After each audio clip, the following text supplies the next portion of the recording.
Assalamualaikum warahmatullahi wabarakatuh. Alhamdulillah kita bertemu lagi rekan-rekan semua yang insya Allah dirahmati Allah. Kemarin ada permintaan dari dua orang teman agar saya mereview kembali konsep Stephen ya, karena memang beberapa rekan netizen yang belum paham dengan mendalam itu apa itu Stephen, dan juga bagi Stephen sendiri kadang-kadang juga perlu review ya, agar mereka lebih memahami dan bisa mempraktikkan ilmu Stephen ini dalam keseharian. Jadi Stephen itu ilmu bakat yang ditemukan oleh orang Indonesia asli ya, namanya Bapak Farid Poniman, beliau asli Madura ya. Dan Stephen ini konsepnya bahwa ilmu bakat itu adalah kalau kita sepadankan dengan HP kita adalah sistem operasi HP, atau kita sebut sebagai sistem operasi otak. Apa itu? Ya Androidnya otak ya. HP kita itu kan sistem operasinya ada dua ya. Kalau yang iPhone itu pakai iOS, setelah iPhone dia pakai Android. Atau sistem operasi merupakan cara kerja dari penggunaan atau cara penggunaan HP itu. Kalau kita bicara sistem operasi otak adalah cara kerja otak tersebut. Dan otak manusia terdiri dari 5 bagian, yaitu limbe kiri, limbe kanan, neokortek kiri, neokortek kanan, dan batang otak. Dan ketika otak itu menjadi sesuatu yang dominan itu sering digunakan, sering berfungsi ya, selalu digunakan ketika menghadapi permasalahan, maka itu dikatakan sistem operasi. Maka ketika yang dominan adalah limbe kiri, dia menjadi sensing ya. Sensing ini otaknya mengendalikan otot, maka dia akan suka menggerakkan otot agar otaknya menjadi fresh ya, menjadi segar kembali. Maka orang insting sukanya menggerakkan badan ya, mainan, olahraga dan sejenisnya ya. Dia suka menggerakkan badan, maka ketika dia mau belajar atau ingin melakukan sesuatu yang itu merupakan beban, maka dia harus menggerakkan badan, berkeringat, otaknya fresh, maka dia baru bisa menjalankan sesuatu itu dengan semangat gitu ya. Ketika otaknya dominan menggerakkan otot, maka orang itu akan menjadi sifat yang cuek ya. Cuek itu kalau bahasa gampangnya, kalau tidak ditekan dia tidak bersemangat, tidak bergerak ya. Maka dalam video sebelumnya saya katakan sensing itu harus ditekan pola asuhnya agar dia mau bersemangat dan berkarya dengan baik. Tetapi biar dia tidak stres setelah mencapai target harus dikasih syarat ya, menekan bersyarat ya, ditekan untuk berprestasi, setelah mencapai target kita kasih hadiah gitu ya. Dia juga suka hal-hal yang real ya, suka hal yang real yang bisa dilihat, bisa dirasakan dengan indera dia, dengan mata, dengan tangan, dengan kaki, dengan penciuman, karena sensing itu dari kata sensorik, semua sensor di tubuhnya ya, saraf-saraf tubuhnya bekerja dengan baik. Maka dia ketika melakukan sesuatu ya butuh kepastian, harus bisa dilihat, bisa dirasakan. Sehingga anak sensing ini jadi pencemas. Kenapa? Ketika dia hanya diberi gambaran saja, tidak bisa dilihat langsung apa yang dikatakan orang itu, dia jadi nggak pede, maka dia pencemas gitu ya. Dia juga suka rapi. Kenapa? Karena dia sukanya adalah tadi penginderaan. Kemudian yang kedua adalah thinking, dipicu oleh belahan otak neokortek kiri sebagai sistem operasinya ya. Karena otaknya mengendalikan semua otak ya, maka dia suka berpikir, banyak berpikir, sedikit bicara. Kalau bicara sukanya yang masuk akal. Kalau sesuatu yang tidak masuk akal biasanya dia debat. Dia akan diskusi sampai bisa mengalahkan lawan bicaranya ya. Karena dia mengandalkan logika, maka suka yang efektif dan efisien ya, suka tertarget, suka kebersihan ya, suka mandiri ya.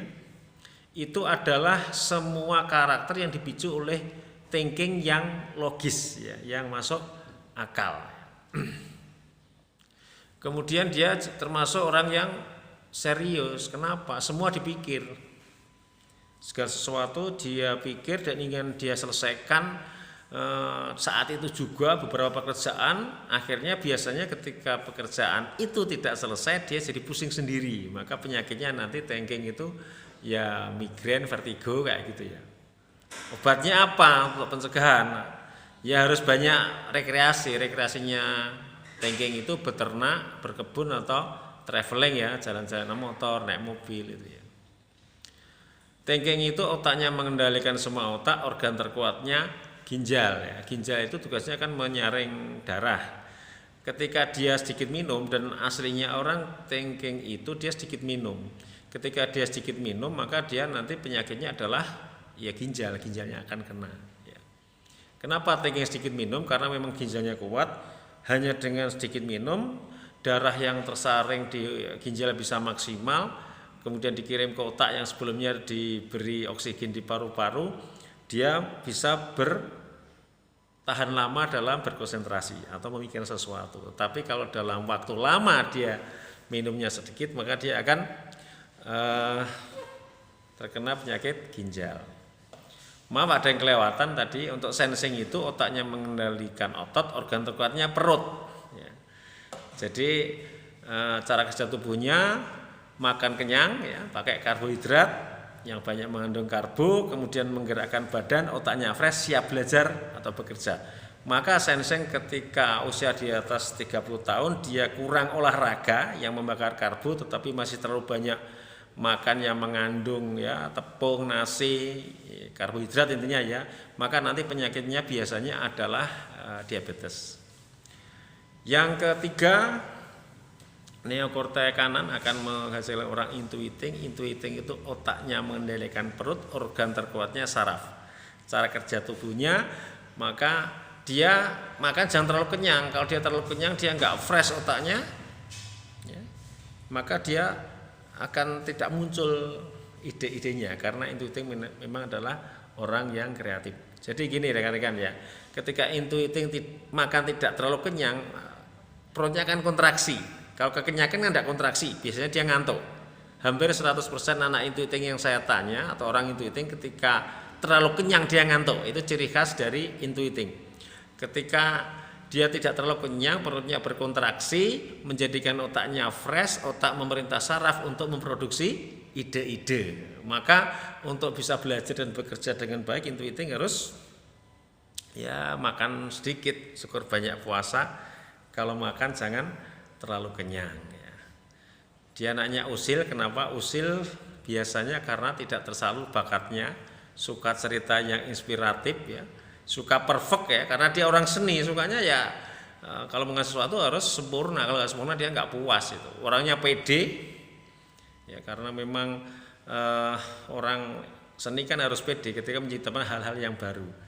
Kalau masih kecil biasanya ketika ada tamu dia sukanya caper, kalau marah agak tidak terkendali biasanya kalau masih kecil, yang lempar-lempar barang ya, menjedar pintu ya, membanting pintu, membanting jendela gitu ya, kadang mukul temennya gitu ya. Dia suka seni, menggambar, mewarnai, membuat hiasan dinding dan lain-lain.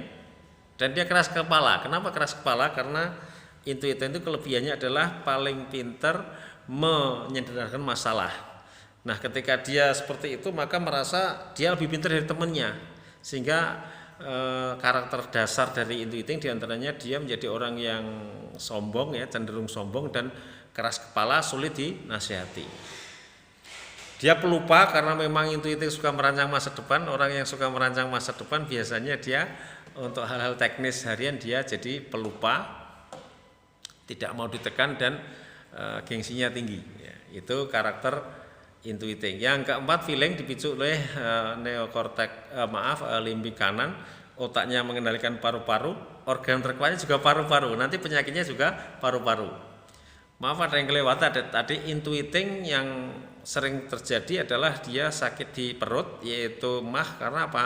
Ketika dia sudah mengerjakan sesuatu, terutama yang sifatnya seni, dia asik di situ sampai lupa makan, akhirnya kena mah. Sebetulnya bukan lupa makan, ketika dia semakin kosong perutnya, otaknya semakin fresh, ide semakin keluar, semakin cerdas, sehingga dia malas makan. Karena dengan tidak makan itu dia bisa segera menyelesaikan pekerjaannya, maka penyakitnya mah. Kemudian yang penyakit yang kedua yang sering menghinggapi intu eating adalah sarafnya sering konslet ya. Sarafnya sering error, jadi sehingga yang depresi, yang kabur dari pondok, mogok sekolah, itu ya anak intu eating. Belasan yang saya tangani semuanya intu eating ya. Maka dia, maaf saya juluki, intu eating itu kalau di pondok ahlul minggatan, kalau di sekolah ahlul mogokan ya. Di sekolah suka mogok, kalau di pondok biasanya sukanya kabur gitu ya. Itu intu eating. Tambahannya ya, sekarang kami ke feeling. Karena organ terkuat dan otaknya mendengarkan paru-paru, maka paru-paru ini harus diolah untuk kegiatan yang baik-baik agar dia menjadi semangat, tambah sehat, tambah cerdas. Apa itu? Bicara yang baik-baik. Saya bicara seperti ini kan paru-paru saya kontraksi ya, menghirup napas keluar, maka dia menjadikan otaknya feeling fresh, sehingga di situ dia akan tambah sehat, tambah semangat, tambah cerdas. Feeling wawa alam ya, karena pusatnya di dada sini, dia menjadi orang yang baperan ya, perasa, mudah sakit hati, mudah tersinggung, karena orang sakit hati kan di dada ya rasanya ya.